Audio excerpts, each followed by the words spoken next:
Pamela Gold. Melanie Curtis. Heck yeah, girl. I'm glad. I think this is a good topic. I'm glad you suggested it. So why don't you start and go ahead? Yeah, well, depending on when you're watching this, yesterday was the pipe bomb in Port Authority, and so it just kind of In New York City. New York City, yeah, Port Authority, New York City, and I'm in New York City. You're near New York City, and I actually was thinking about you because I was like, "Are you coming into Port Authority yesterday on the bus and all that?" But it just kind of resonated that today we can talk about kind of crisis navigation, like when it's the real deal, like when there's something going down and it is scary, painful, like it's like an authentic crisis. How do we handle it with optimal grace and optimal outcome, right? Yeah, it sounds like you're defining crisis as something that is literally putting our lives, physical well-being in danger. That's what I feel like you're saying. Is that Or right? our spirit. I would expand that, not to go all like woo woo, but I would expand that to not just our lives, but our well-being, like if there's an authentic threat. And I actually was just talking to someone else about this, that, we oftentimes when we talk about fear and, well, okay, is there an actual physical threat? And if there's not an actual physical threat, breathe, slow down. And that's definitely part of it.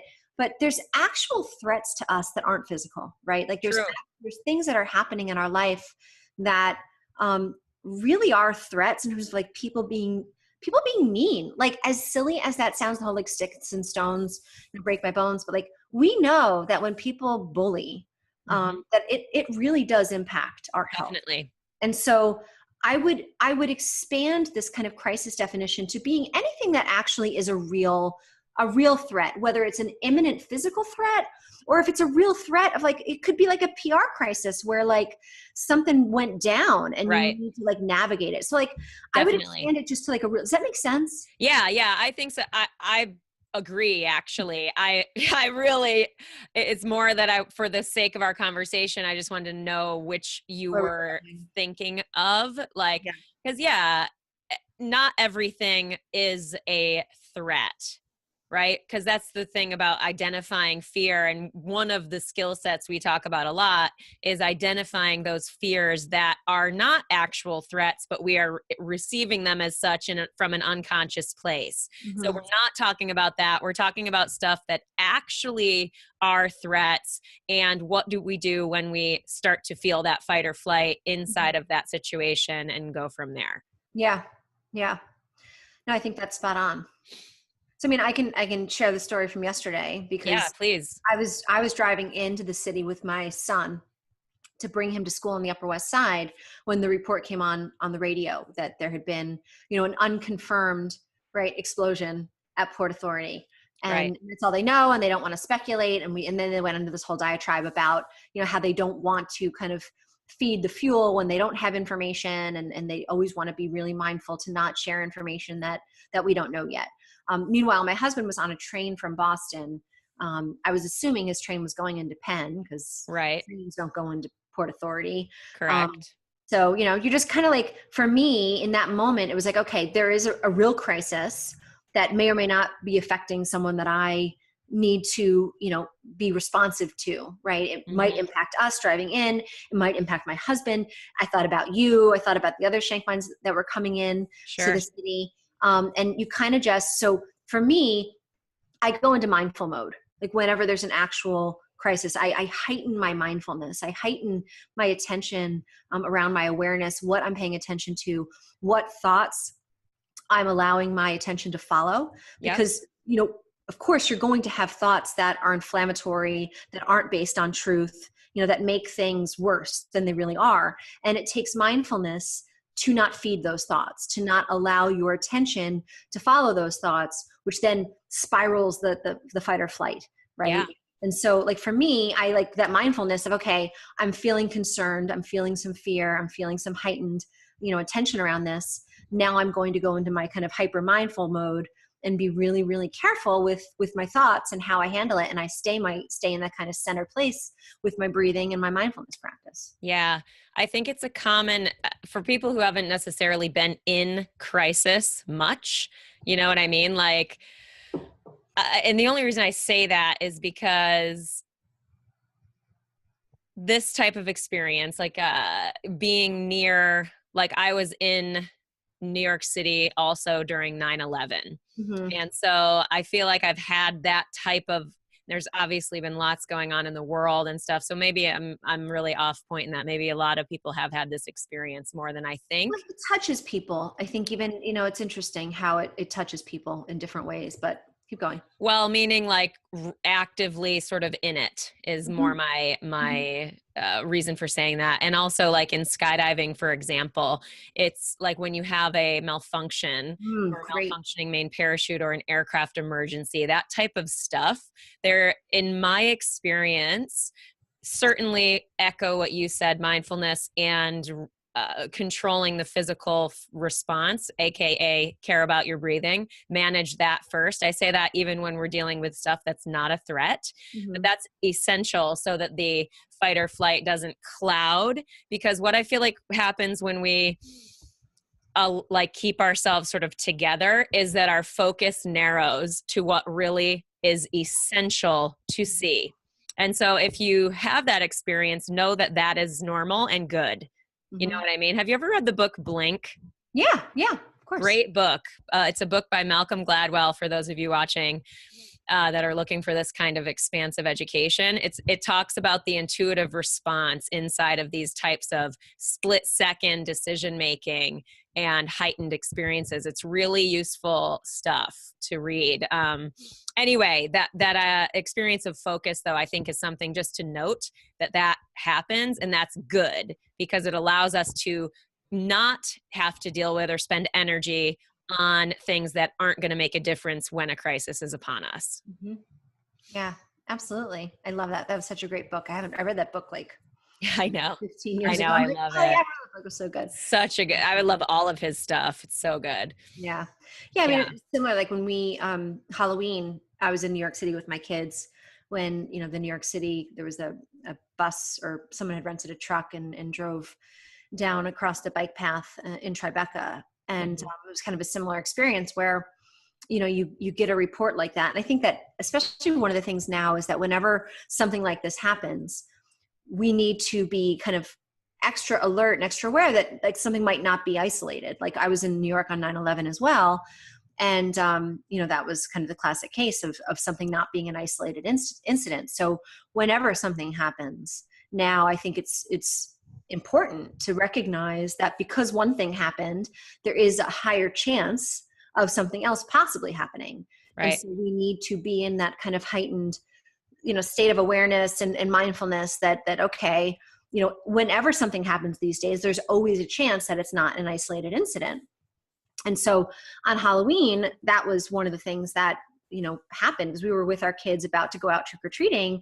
And it's like, okay, what is the kind of smart, wise, way to handle this? Is it smart and wise to go on, like Halloween, as normal, go on like nothing had happened? Are we in an area that is more of a target? Are, all the things that you rationally want to get as close as possible to the fear, right? Like when there's a crisis, you want as much real information as you can possibly get so you can use that information to make the best choices possible. So, Yeah. I think that's another kind of, I guess, important tactic to talk about is just how do you get as close as possible to something that you are, afraid of when you have a kind of crisis or an issue, so you safely get as close as possible. Obviously, I'm not saying like run right up to like the dog that's attacking you, Right. but get as much metaphorical, information, like real information, metaphorically as close as possible to whatever the threat is. So you have as much real information to navigate it, because knowledge is power. So the Yeah. more knowledge you can get, real information, and recognize the difference between fake news and real news, and be Right. vigilant about really making sure that you're not sharing fake news, right? If you aren't absolutely certain that information that you get is true, don't share it. And for yourself, be like, is this a credible source? Is this news that I really think I can use to decide how I'm going to navigate this? Yeah. Something that I, with the whole North Korea thing, I mean, I kind of got re-educated on nuclear threats because I mean, when I was a kid, I used to know what you're supposed to do if there's like a dirty bomb or a bomb, like, but I don't really remember. And, I got my kids in New York City. I'm up in Westchester, and it's like, Mhm. I don't think there's a high likelihood of something like that happening. And I want to make sure that, heaven forbid, something like that happens, I'm as prepared with real information to navigate it and keep my family and myself as safe as possible. Right. So, like, Right. we want to be really well informed without being in a state of fight or flight, like Right. calm knowledge, like calm wisdom. Right. Yeah. Yeah. And if we find ourselves in a situation where we don't feel prepared, then one of the things we can do is call on people who have the expertise and knowledge that we need inside of whatever crisis we're facing. Mm, So, like, whether that's an attorney, whether that's, just an expert, whether that's a loved one, whatever. That's something we can do inside of, those non-immediate physical threat type crises, but more the situational crises, like you were mentioning earlier, like, oh, like a PR crisis or something yeah. like that. Yeah. That's also another thing that I think about when I hear that. I'm like, in this day and age of like everything is out there, transparency is fucking power. You know what I mean? So theoretically, I love one of my favorite quotes is having honor is having the ability to live in the light. So Mm, essentially it's talking about like you being willing and being able to be fully seen, right? Like, do we share every little thing about ourselves and our lives to every single person on the internet? No. But if we had to, we could. You yeah. know what I mean? No So like skeletons. that's sort of, and then I don't mean that like I'm some fucking perfect person over here. I Oh, screw up all the no. time, but like Horrible my skeletons. Like, my point is, yeah, like for sure. But my point is like in general, there's a humanness to our screw ups and stuff like that. And there's a underlying intention of good and stuff like that. Whereas when you feel like you're in this place where you have to hide things, that is something to potentially look at as a lack of preparedness for crisis, like sort of managing and dealing with shame and stuff like that, which is yeah. a more emotional thing, but does come up when we're faced with that type of crisis. Yeah. Like being brave and vulnerable and asking for help. Um, Mm-hmm. we all, everybody has to have space to kind of handle things how they see fit. I mean, I know a lot of people, as I'm sure pretty much everybody does at this point, that have had cancer, and you can kind of see how in that kind of crisis situation, like learning that you have cancer is like, I definitely what I would consider a crisis. Totally. um, how different people handle it in different ways, and holding space. There is no right way, right, to handle the grief and to handle the fear and all of that. There is no right way. And, having the vulnerability and the bravery to say that I need help, even if it's just to like one person, right? I'm not saying, again, if you're someone who doesn't want Right. to, let everybody on Facebook know that you have cancer, I get Right. that, and I that, and that's fine. And at least someone, like, it takes a village Right. in these moments. So to kind of bravely and vulnerably ask for help, that is such an important skill in these moments. Yeah. So funny, fascinating. Like we talk a lot about obviously emotions and emotional skills and stuff like that. And it makes me think back, and this is totally the other direction, but like in terms of like literal crisis, physical threat in a situation, there was this, and I know I mention Art of Charm all the time, but they had this awesome guest on there talking about like how and what you hide behind and stuff like that. I will find that link and post it below so people can check that out, because that type of stuff is not something I would seek out. Like I'm all about, oh, how do I deal with my fear? How do I deal with my feelings? How do I help other people deal with their fear and their feelings? But I don't necessarily always gravitate to the education that has me know what to go run and hide behind. What to, you know what I mean? That type of stuff I think is really useful given just the kind of nature of the world at this time. Mm-hmm. Yeah, no, it's all so fascinating. Aw. So much to Like, learn. yeah, So there's good though. life thing is not easy. It never will be easy. There'll be, unfortunately, a plethora of crises. And the other thing I would say too about all this is that I think part of the wisdom that you and I are both kind of ascribing to and working towards is that, you know, to be in a place of non-judgment around things that, in the face of a crisis, that yes, it's painful. Yes, it's scary, but to reserve judgment around any kind of good or bad. Right. Yeah. And equally so blessings. Like, we all know the stories of people that like have won the lottery and it was the worst thing that ever happened to them. Right. Like, Right.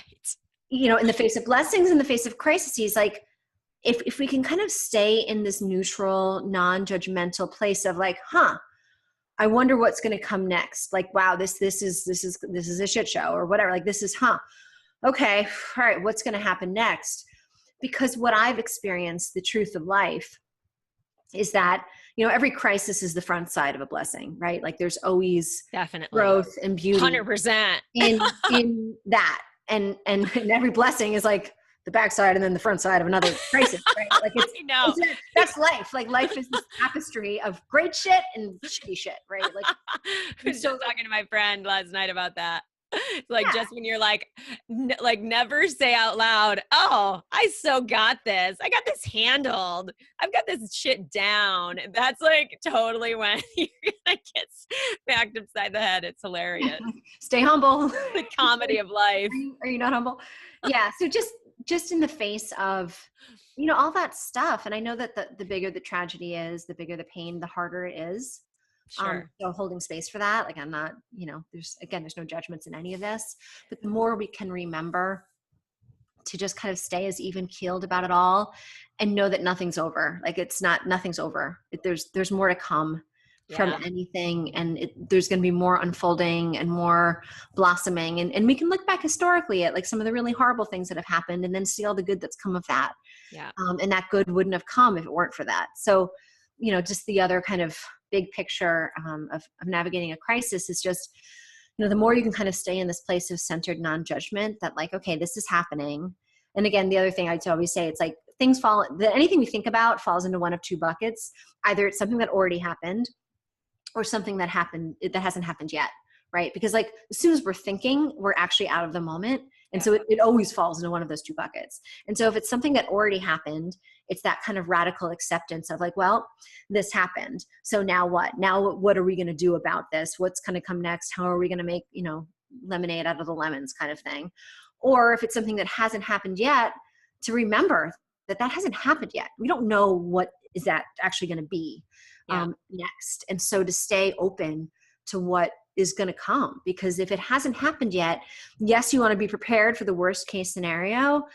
Can I tell you a story of something that happened 2 nights ago? Yeah. So Jesse, I don't know if you've ever seen pictures. Jesse loves to take bubble baths with the bubbles like up to the fucking ceiling. Like, oh, nice. And so he's 9. So like, I don't hang out with him while he's taking his bath. And like 2 nights ago, he took his bath Sunday night and I actually went and installed a thermostat. Uh-huh. So I was like gone for like 20 minutes, 30 minutes.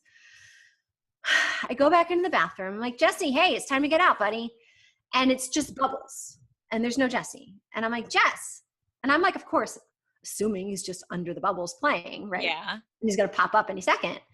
And he doesn't fucking pop up. Oh. And so I was like, Jesse, nothing. Oh my gosh. And so like time stopped. In a split second, it was like, okay, I've been gone 20 minutes. Worst case scenario, he's been under the water for 20 minutes. Yeah. And I need to get him the fuck out of the tub. I'm going to scream for Talia to call 911. I'm going to start CPR. And so like in a split second, I like went into the tub, whacked the kid in the face so hard because he's sitting there under the bubbles, somehow watching TV through the bubbles. Ow, Mom. And I was like, dude, why didn't you answer me? Because like literally, Mel, like talk about a crisis, like even though it hadn't happened yet, I was prepared. Like I was calm. I sprung into action. I was prepared for the worst. I was going to stay calm and do what I needed to do to deal with the fact that my son might be dead. Like I kid you not, that's like where I was. So I whacked him and he's like, Mom, ow. And I'm like, Jesse. I was like, why? I didn't say fuck, but I was like, why the heck didn't you answer me when I called you? And he was like, I don't know. I was just like hanging out under here. And I literally then started to cry because I had gone there. Yeah. And I needed to let it out. And it was this beautiful teachable moment where I explained to him that like, look, I know moms know that I can't keep you safe. And, I'm sure today alone, at least 5 kids died in bathtub. It's like accidents happen. Awful. And, you know, in that moment, I was kind of prepared that you were in grave peril. And Yeah. the first thing he goes, wow, you would have had a heck of a time telling that to dad. That's thanks, Jess. And that's like, sweetie, I'm like, you are the most. And so then I like was crying. He got out of the tub. He comforted me. He's like, it's okay. Oh, And it was a great teachable moment of like facing fear and staying calm and being prepared for the worst. yeah. It's kind of a silly story because like it was all fine and there wasn't a crisis.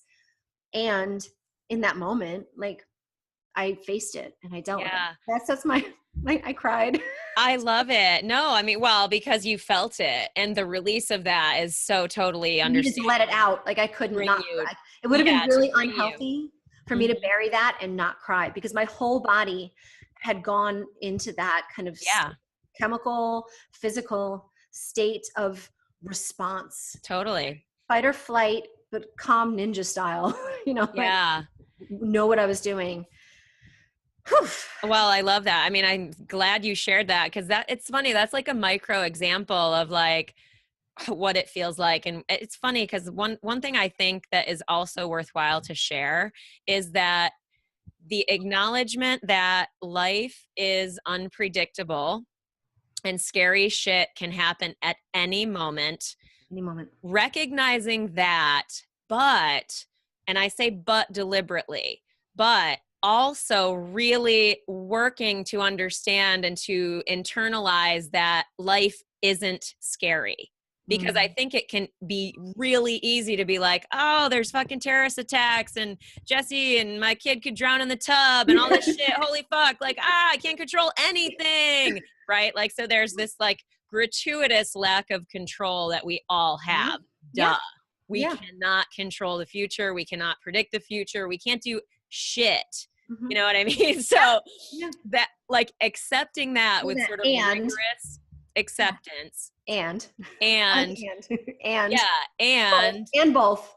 yeah, like seriously accepting that we And that really life is can. beautiful. Like, Sorry, and go ahead. no, I was just saying, and like that life is beautiful. That Well, life, yeah, and that's what I'm getting to is that yeah. like we can't live in fear that like we're fucked all the time Mhm. because we're not, because always inside of that unknown also exists all of the positive possibilities. So like, yeah, it's possible. We're going to be prepared as we can be for the unpredictable, and we're going to be so open to all the positive stuff we can't think up too.